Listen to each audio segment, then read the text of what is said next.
কাঁচামালের ব্যবসা করেন উনি। আবার উনি সাবেক ইউপি সদস্য ২ নং গৌরীপুর ইউনিয়নের। উনি ২-৪ কথা বলবেন, বলেন।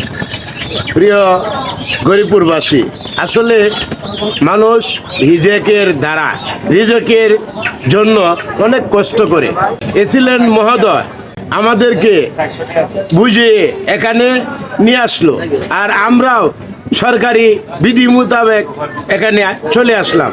এখন যারা এই দেশের আইন মানে না, যারা এই দেশের আইনকে প্রত্যাহার করে, তারা বাজারের ভিতরে চতুর্পাশে দিয়ে দোকান পাট বসে তারা ঠিকই বেচা কেনা করছে, কিন্তু আমরা এখানে যারা আছি 7-8-10 জন, তারা খুব কষ্টে দিনাতিপাত করছি।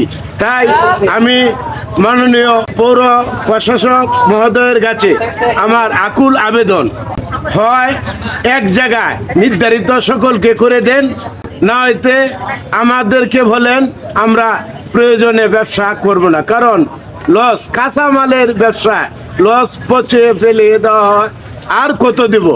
কারণ আমাদের এই কষ্ট আর সহ্য হচ্ছে না, কারণ আমরা খুব কষ্টে দিনাতিপাত করছি।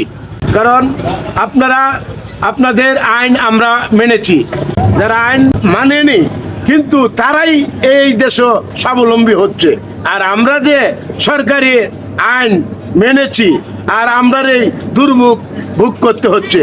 তাই আমার আকুল আবেদন, আপনি এই আমাদের বাজারের প্রতি সুদৃষ্টি দেন, আমাদেরকে রক্ষা করুন।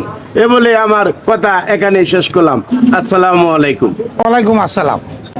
ধন্যবাদ। তিনি অনেক গুরুত্বপূর্ণ কথাগুলো বলেছেন। এই যে দেখেন ফাঁকা, এখানে কিন্তু কোনো কাস্টমার নেই, যে একটা কাস্টমারও নেই।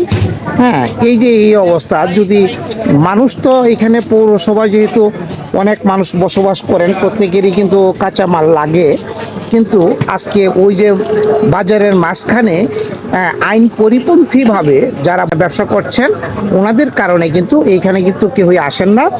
তারা একটা দুর্বিষহ অবস্থার মধ্যে জীবনযাপন করছেন।